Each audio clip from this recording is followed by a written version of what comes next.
আমরা যখন একটা সাকিব আল হাসান পেয়ে গেছি তখন আমরা আর 10টা সাকিব আল হাসান তৈরির জন্য না প্ল্যান করি নাই। আমার মনে হয়েছে, আমি ভুল বলতে পারি, বাট বিসিবি এই প্ল্যানগুলি নেওয়া উচিত যে যেহেতু এই দেশে সাকিব জন্মায় তাহলে আরও সাকিব আছে।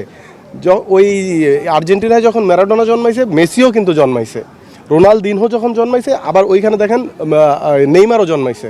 সো বাংলাদেশে আরও অনেক সাকিব আল হাসান হয়তো আছে, তো তাদেরকে কে নিয়ে আসবে? এটার দায়িত্ব কার? এটার দায়িত্ব বিসিবির, এটার দায়িত্ব ক্রীড়া মন্ত্রণালয়ের। তারা যেন একটু মাঠ দেখে। মাঠ নাই ভাই, মাঠ নাই দেখে আমরা ছোটোবেলায় ক্রিকেট খেলে বড় হয়েছি, আর আমি এখন ছোটোবেলায় দেখি যে পোলাপান সিগারেট খায়, সিগারেটের মধ্যে বিভিন্ন নেশাদ্রব্য নিয়ে তারা নেশা করে।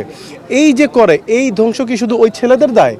এইটার জন্য কি সরকারের কোনো দায় নাই? ক্রীড়া মন্ত্রণালয়ের কোনো দায় নাই? এই এলাকার সংশ্লিষ্ট চেয়ারম্যান মেম্বার তাদের কোনো দায় নাই? তারা শুধু জায়গা জমি দখল করবে, এইটাই তাদের কাজ। তারা কি একটু জায়গা ছেলেদের জন্য দিতে পারে না, একটু খেলার জন্য? জেলায় খেলতে যেতাম, ওই যে কি বলে হায়ারে খেলতে, খেপ খেলেছি অনেক, ট্যাপ টেনিস খেলেছি। আমার 100 আছে ভাই, 3-4টা, যদিও অনেকেই হাসবে ভাই, হাইসেন না, ঘটনা কিন্তু সত্য। ভাই আজকেও তো দেখলেন বোলিং করলাম, 2টা উইকেট পাইলাম, এই 2টা 5টাও হইতে পারতো ক্যাচগুলি ধরলে, ক্যাচ ধরলাম।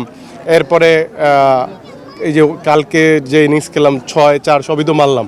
সো ওই যে বললাম রক্তে ক্রিকেট, শুধু আমি না, এই যে আপনি ইন্টারভিউ নিচ্ছেন, আপনারা ব্যাট ধরে দাঁড় করে দিলে আমার মনে হয় আপনিও ভালো খেলবেন। কারণ আমরা জন্মগ্রহণ করি যে যখন একটু বোঝা শুরু করি যে স্বপ্ন থাকে ক্রিকেটার হওয়া, দেখবেন যে বাংলাদেশের ছেলেদের 80-90%ই ক্রিকেটার হইতে চায়। বাবা মারা আগে এটার খুব অপোজ করতো, বাট এখন বাবা মারাও অনেকে চায় যে ছেলে ক্রিকেটার হোক। ধানমন্ডি ক্রিকেট ক্লাব বা বিভিন্ন ক্লাবে কিন্তু এখন বাচ্চাদেরকে নিয়ে দিয়ে আসে।